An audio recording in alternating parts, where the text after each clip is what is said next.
Hello viewers, welcome back to my channel. আজকে আমরা 7 way অর্থাৎ 7টি উপায়ে প্রিপোজিশন উইথ এর ব্যবহার শিখব। তো প্রথমেই আমরা সাথে বা সঙ্গে অর্থে প্রিপোজিশন উইথ এর ব্যবহার শিখব।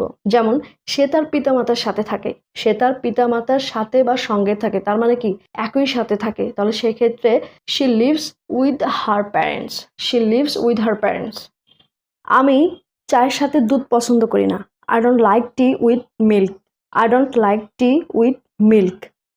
সে তার বয়ফ্রেন্ডের সাথে পৌঁছে গেল, she arrived with her boyfriend, she arrived with her boyfriend. এই প্রোডাক্টের সঙ্গে এটা ফ্রি। ধরো যখন তুমি কোনো কিছু বাজারে কিনতে গেলে, তো তুমি ধরো একটা ফেস ওয়াশ কিনতে গেলে, তো একটা ফেস ওয়াশের সাথে তুমি আরেকটা ছোটো একটা মিনি ফেস ওয়াশ ফ্রি পেলে, তো সেই ক্ষেত্রে বলতে পারো it is free with this product, it is free with this product. এবার এসো নাম্বার টু হচ্ছে হ্যাভিং অর ক্যারিং, অর্থাৎ কোনো কিছু থাকা বা বহন করা অর্থে আমরা প্রিপোজিশন উইথ এর ব্যবহার করতে পারি। যেমন a girl with red hair, a girl with red hair. এই বাক্যটির অর্থ হচ্ছে একটি বালিকা যার কিনা লাল রঙের চুল আছে। এখানে তার চুল আছে এই কথাটি উজ্জ্ব আছে, তার মানে কি এই সেন্টেন্সটি হতো এরকম, a girl who has red hair, a girl who has red hair. এখানে হু হ্যাজটা উজ্জ্ব আছে, এই হু হ্যাজ এর পরিবর্তে আমরা উইথ ব্যবহার করেছি। তাহলে a girl with red hair তার অর্থ হচ্ছে একটি বালিকা যার কিনা লাল রঙের চুল আছে। দ্য ম্যান উইথ ব্লু আইস, অর্থাৎ লোকটির নীল রঙের চোখ আছে। দ্য ম্যান উইথ ব্লু আইস অর্থাৎ লোকটির নীল রঙের বা নীল বর্ণের চোখ আছে। তাহলে the man who has blue eyes, এখানে হু হ্যাজটা উজ্জ্ব আছে, এই হু হ্যাজের পরিবর্তে আমরা উইথ ব্যবহার করেছি। তাহলে দ্য ম্যান উইথ ব্লু আইস। আবার এ man with a suitcase, A man with a suitcase অর্থাৎ একটা লোক তার সাথে একটা সুটকেস আছে, অর্থাৎ সে এক স্থান থেকে আরেক স্থানে সুটকেস বহন করে নিয়ে চলছে। তাহলে a man with a suitcase, এখানে উইথটা আমরা ক্যারিং এর অর্থে ব্যবহার করেছি। Understand? Hope so you are better understand. এবার আসো নাম্বার থ্রি হচ্ছে দিয়ে অথবা দেওয়া অর্থে আমরা প্রিপোজিশন উইথ এর ব্যবহার করব, অর্থাৎ ইউজিং সামথিং, কোনো কিছু ব্যবহার করে আমরা উইথ এর ব্যবহার করব। যেমন কাট ইট উইথ এ নাইফ, অর্থাৎ এটা ছুরি দিয়ে কাটো, তার মানে কি ছুরিটা ব্যবহার করেই তো আমরা এটা কাটতেছি, তাই না? তাহলে দিয়ে দেওয়া অর্থে কোনো কিছু ব্যবহার করা অর্থে আমরা প্রিপোজিশন উইথ ব্যবহার করব। তাহলে কাট ইট উইথ এ নাইফ অর্থাৎ এটা ছুরি দিয়ে কাটো। Cut the mango with a knife অর্থাৎ ম্যাঙ্গোটি ছুরি দিয়ে কাটো। I wrote a letter with a blue pen, I wrote a letter with a blue pen অর্থাৎ আমি একটি নীল রঙের কলম দিয়ে একটি চিঠি লিখেছিলাম, একটি নীল রঙের কলম দিয়ে একটি চিঠি লিখেছিলাম। He cleaned the table with a cloth he found in the kitchen, he cleaned the table with a cloth he found in the kitchen অর্থাৎ সে কিচেন রুম থেকে অর্থাৎ রান্নার রুম থেকে একটা কাপড় পেয়েছিল, অর্থাৎ সেই কাপড় দিয়েই সে টেবিলটা পরিষ্কার করেছিল। এখানে দিয়ে বা দেওয়া অর্থে আমরা উইথ এর ব্যবহার করেছি। বুঝতে পেরেছ?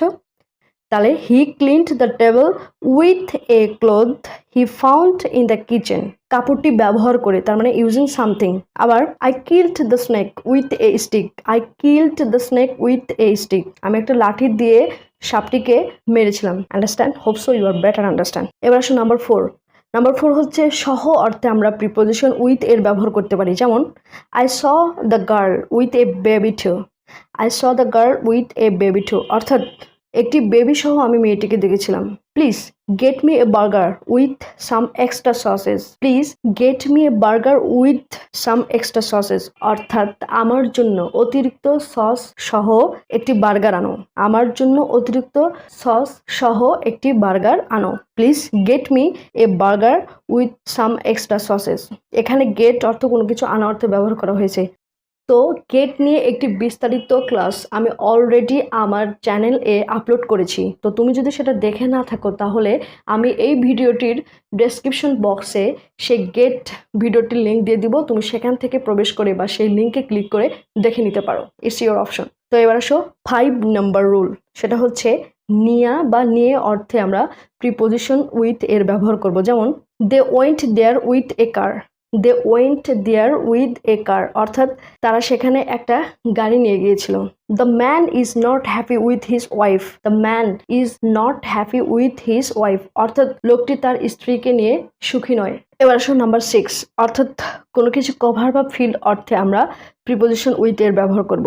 যেমন his eyes filled with tears, his eyes filled with tears, অর্থাৎ তার চোখ অশ্রুতে ভরে গেল। তাহলে এখানে ফিল অর্থে আমরা উইথ ব্যবহার করেছি। The building is decorated with bright banners, the building is decorated with bright banners, অর্থাৎ বিল্ডিংটি উজ্জ্বল ব্যানার দিয়ে সাজানো হয়েছে। এখানে সাজানো হয়েছে তার মানে কি, ওই ব্যানার দিয়ে বিল্ডিংটা কভার করা হয়েছে। তো এখানে উইথটা কভার অর্থে ব্যবহার করা হয়েছে।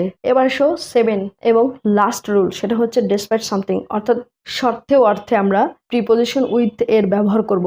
যেমন with all her faults I still love her, with all her faults I still love her, অর্থাৎ সমস্ত দোষ তার থাকা সত্ত্বেও এখনো আমি তাকে ভালোবাসি। With all his riches he is unhappy, অর্থাৎ সমস্ত দিক দিয়ে সে ধনী হওয়া সত্ত্বেও সে অসুখী। With all his riches he is unhappy, with all his bad habits he is a good man, তার সমস্ত খারাপ অভ্যাস থাকা সত্ত্বেও সে একজন ভালো মানুষ। With all his bad habits he is a good man. তো ভিউয়ার্স, আজ এই পর্যন্তই, দেখা হবে অন্য কোনো ভিডিওতে, কথাও হবে অন্য কোনো ভিডিওতে। ততক্ষণ পর্যন্ত তোমরা সবাই ভালো থাকো, সুস্থ থাকো।